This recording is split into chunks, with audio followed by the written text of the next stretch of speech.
Outra vez também que a gente fez uma live, você falou uma coisa muito poderosa pra mim.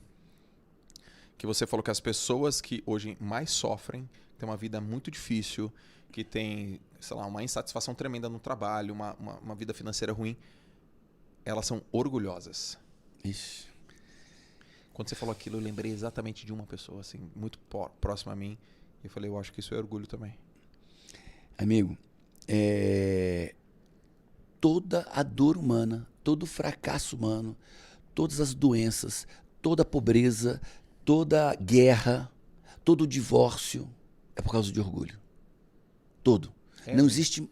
Não existe problema humano que não venha do orgulho. Você acha que o orgulho é o maior de todos os males? É. É. Depressão é orgulho. Ah, peraí. Ninguém tem um problema maior que o meu. Meu Ah, problema é eu sou mais sofrido, eu sou mais rejeitado, eu sou mais... É orgulho. É orgulho. Se a gente for metaforizar, Tá. né? Vou fazer uma metáfora bíblica. Por que Lúcifer foi expulso do céu?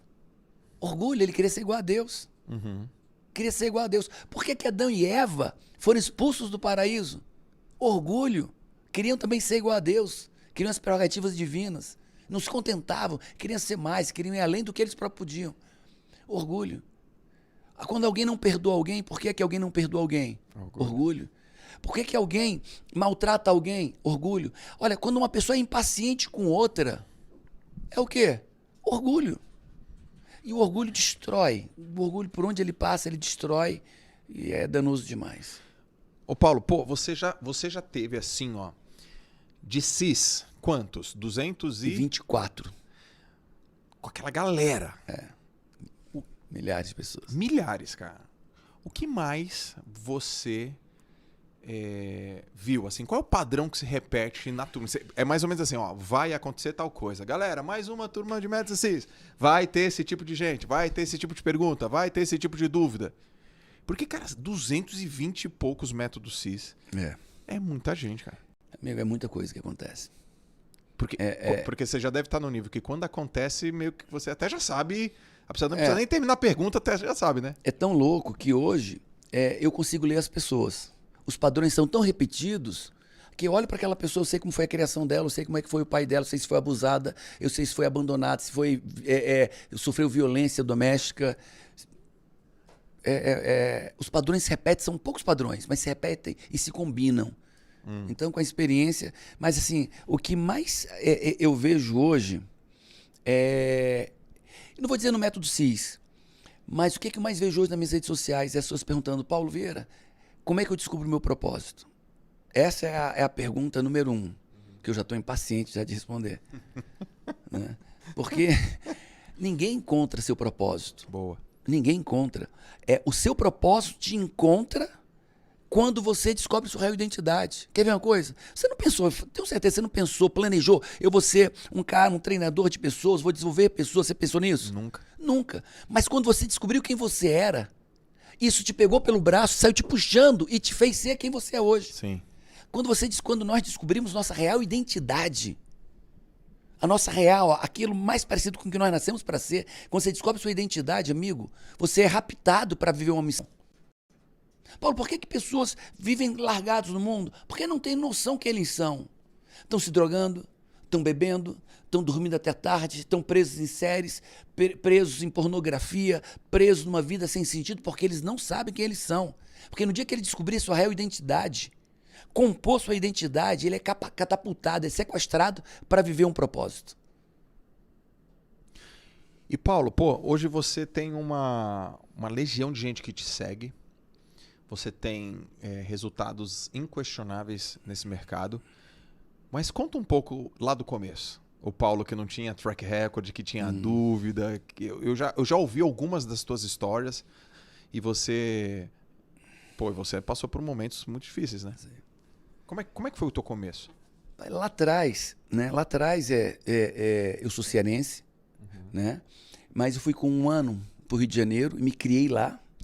E aos 17 anos meu pai tinha quebrado. Quebrado, como o Chico diz no Ceará, quebrou que apartou. Né? Quebrou que separou. E aí, 17 anos, pai quebrado, fazer vestibular, faculdade, e aí entrei, aí fui morar em Fortaleza, voltei para Fortaleza, né?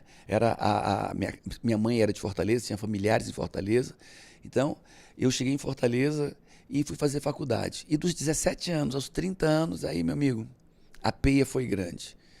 17 aos 30. A gente tá falando aí de 13 anos. 13 anos. 13 anos de muita dor.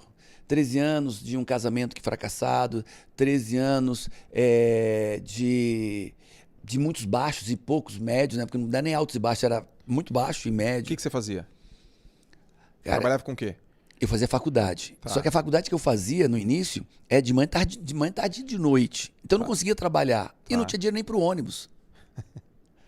Não tinha dinheiro para me alimentar. Na época, se fazia cópia dos livros, né? Era institucionalizado a pirataria. E eu não tinha dinheiro para fazer as cópias dos livros. Sim. E aí o que eu fazia? Eu saía de casa cedo, para ir para a faculdade, eu saía mais cedo e ia comprando sola de sapateiro, borracha, cola, né? Para fazer cinto de musculação. Aí eu passava, comprava no centro e aí pegava 3 ônibus, 4. Aí depois pegava, deixava nos sapateiros, para eles cortarem a sola, para cortarem as borrachas, as fivelas, os raibites e montarem os cintos. Aí deixava em outro canto para fazer uma serigrafia e quando eu voltava da faculdade, eu saía recolhendo tudo isso. Sim. Então minha vida foi, eu fiz a faculdade dentro de ônibus, indo, deixando material, aí depois voltava pegando material, chegava em casa, estudava no ônibus, porque eu não tinha outro momento para estudar, e aí dentro do ônibus, estudava ali dentro do ônibus, e quando chegava em casa, voltava na bicicleta e ia vender nas academias. E aí passava a noite vendendo nas academias, voltava 11 horas, a última academia fechava, eu estava lá vendendo cinto de musculação.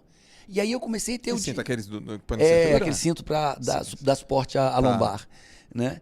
E aí eu comecei a me sustentar.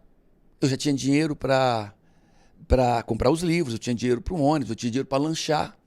Supostamente meus pais me mantinham, mas nem todo mês tinha, e na verdade era muito confuso isso. Meus pais estavam passando por problemas muito difíceis também, né? E aí começou, e daqui a pouco isso na casa da minha avó. Aí eu comprei aquelas máquinas bem velhinhas de costura, sabe? Sim. Aquela que o pezinho assim? Aí botava um motorzinho atrás e eu comecei a fazer colchonete de musculação para vender nas academias. E aí daqui a pouco agora eu botava os cintos, né? E botava 2, 3 colchonetes. E meu quarto já era uma oficinazinha que eu fazia ali de madrugada, ia fazendo.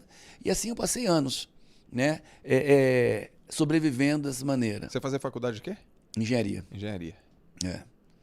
E aí foi. Aí depois eu queria crescer, né? E esse dinheiro não dava para muita coisa.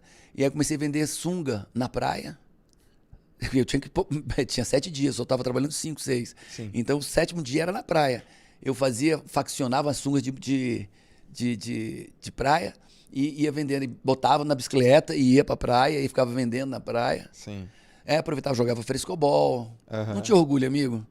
Aí parava um pouco, jogava frescobol com os amigos e vendia mais ali. Aí um amigo vendia pro outro amigo e assim foi.